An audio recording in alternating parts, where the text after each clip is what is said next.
Hello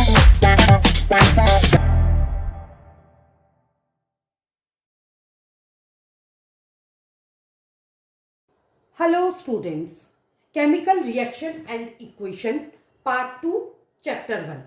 तो previous video में मैंने आपको केमिकल रिएक्शन की डेफिनेशन, उसके एग्जाम्पल्स और केमिकल इक्वेशन क्या होती है, symbolic representation of chemical reaction is called equation, ये पढ़ाया था। अब इस इक्वेशन को बैलेंस करना, तो पहले मैंने हमेशा बोला है कि टॉपिक की मीनिंग समझिए। बैलेंस करने का क्या मतलब है?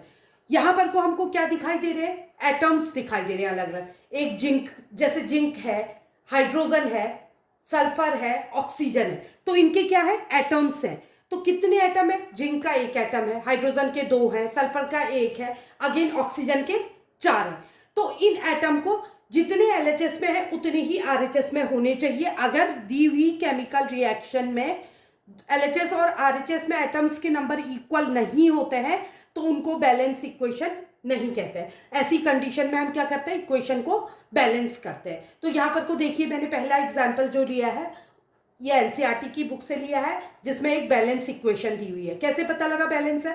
पहले हम एटम्स को एलएचएस के लिख लेंगे। पहला क्या है? जिंक, जिंक लिख लिया, hydrogen, then sulphur, then oxygen, चारों एटम को लिख लिया। जो एलएचएस में है वही आरएचएस में होगा, क्योंकि इनसे ही मिलके फॉर्मेशन हो रहा है प्रोडक्ट का, रिएक्टेंट से मिलके। अब इसका जेट जिंक का नंबर कितना है? कितने एटम है जिंक के? 1 है, तो यहां भी 1 है।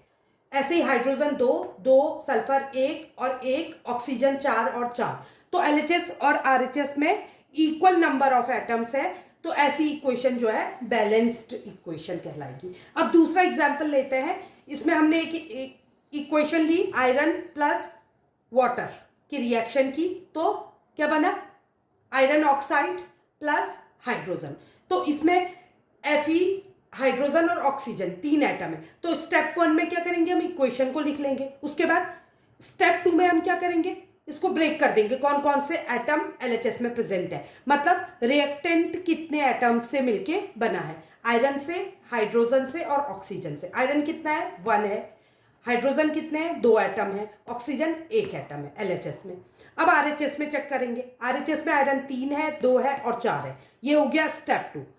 इसको कहते हैं हिट एंड ट्रायल मेथड। क्या करने का? बैलेंस करने का। केमिकल इक्वेशन को बैलेंस करने का ये मेथड कहलाता है हिट एंड ट्रायल मेथड। ये हमने स्टेप 2 कर दिया। अब हम क्या सर्च आउट करेंगे?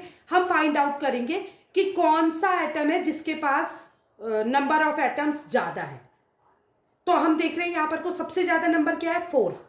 आप एलएचएस आरएचएस दोनों में चेक कर सकते हैं। तो 4 किसके? ऑक्सीजन। ऑक्सीजन सबसे ज्यादा है, तो सबसे पहले जिसमें सबसे ज्यादा है उसको बैलेंस करने का काम करेंगे हम। तो ऑक्सीजन को स्टेप 3 में ऑक्सीजन ले लेंगे।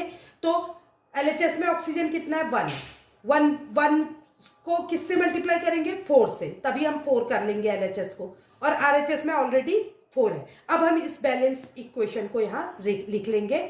Iron plus 4H2O is equal to Fe3O4 plus H2। तो हमने ऑक्सीजन को बैलेंस कर लिया। यहां ऑक्सीजन H2O के आगे क्या पुट कर दिया? 4 पुट कर दिया। अब आप देखिए 4 2 जा 8 एंड 4 ऑक्सीजन के 4 1 जा 4। यहां कुछ नहीं है तो 1 है।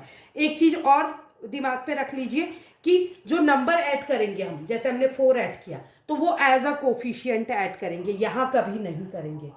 अगर आप यहां नंबर लिखेंगे तो आपकी इक्वेशन रॉन्ग हो जाएगी। तो आप एज अ कोफिशिएंट पुट करेंगे नंबर को। तो यहां पर को हमारा ऑक्सीजन बैलेंस हो गया। अब हमारे पास क्या क्या बचे?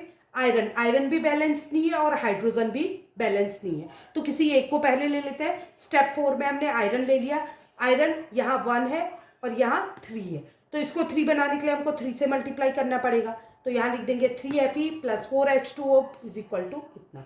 अब यहाँ पर को आयरन भी बैलेंस हो गया, ऑक्सीजन भी बैलेंस हो गया, बट अब देखिए हाइड्रोजन बचा है तीसरा। 3 ही है टोटल एटम्स। तो हाइड्रोजन यहाँ 8 है एलएचएस में और हाइड्रोजन यहाँ 2 है। तो इसको कितना और चाहिए 8 बनाने के लिए? 4। तो हम क्या करेंगे? स्टेप 5 में हाइड्रोजन 8, हाइड्रोजन 2 इंटू कितना? 4, 8 बन जाएगा। तो ये हो गई balance equation and this method is called hit and trial method. I hope आपको बैलेंसिंग की ये मेथड समझ आई होगी। नेक्स्ट वीडियो में मैं दूसरी मेथड बताऊंगी। अगर वीडियो अच्छा लगा तो लाइक, सब्सक्राइब और शेयर करें। Thank you.